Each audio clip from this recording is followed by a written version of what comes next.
Next up, we've got the Diamond Challenge Sculls. This is elite single sculls, and it looks like we've got a patter of rain here up at the start to set the atmosphere. And it's Dutch sculler Morreau on the Berkshire station up against Wilkinson on the Buckinghamshire station.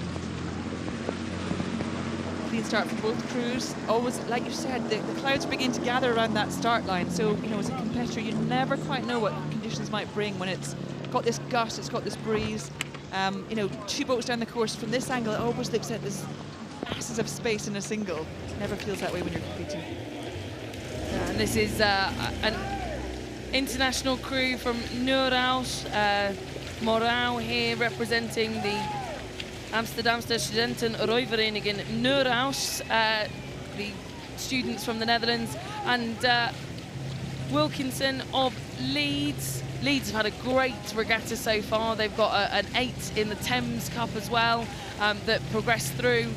And this sculler here has had another really great year. Corey Wilkinson of Leeds Rowing Club will do all he can now to stay in measure with Morreau of the Netherlands. Yeah, and this is Corey's first time he's qualified for Henley Royal Regatta, so you know it's a big thing to come here in your single and take on this regatta for the first time.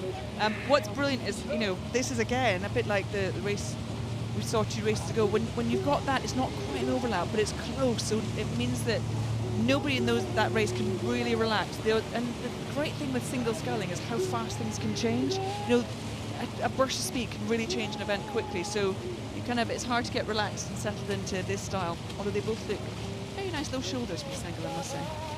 Yeah, very good sculling indeed. And look, I think that Morreau of Neurhuis of the Netherlands, although a lead at the moment, I don't think he can settle down yet, Catherine, because Corey Wilkinson of Leeds he's kept that distance pretty consistent down the course so far, which in a single scull, very difficult to do. But if you're keeping boat speed, if you've got a sprint in your back pocket, I think that Wilkinson here that we're looking at on screen could feel pretty confident with this gap.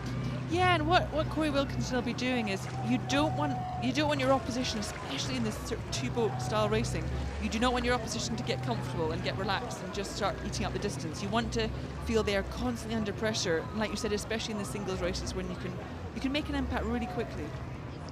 A bit of a steering adjustment required here for Morreau of the Netherlands of Neurhuis. Gwyn Batten, the umpire there in the launch behind, just telling him to move a little bit back towards his Berkshire station, and difficult to do whilst you're thinking about racing and all sorts of other things, because there's no one doing that for you in the single scull, Catherine. No, you're doing everything yourself. Motivation, sort of steering, timing, rhythm, race talk, everything's going through your head alone. Now the gap is opening up, so I think by now we'll see Morreau from the Netherlands just feeling a bit more comfortable coming in front of the big stands and thinking that his job for today is done. So the Dutch national champion under 23 level will like the fact that he is looking back towards Corey Wilkinson of Leeds Rowing Club at this point in the race, and he just takes a peek over his right-hand shoulder to make sure the line is in sight, and just to the left as well for good measure, just to make sure it's the same on both sides. And a big round of applause for him in this Diamond Challenge Sculls event against Leeds Rowing Club. And I think, you know, really well raced from both gentlemen there. Really, really good race. I mean, they're giving nice. This is what I love about single sculls. When you see them crossing the line, there is always a sort of personal connection between those boats. There's such a mutual respect when you're in the single sculls on your own. That's a big course to take on your own, and I think everyone appreciates that.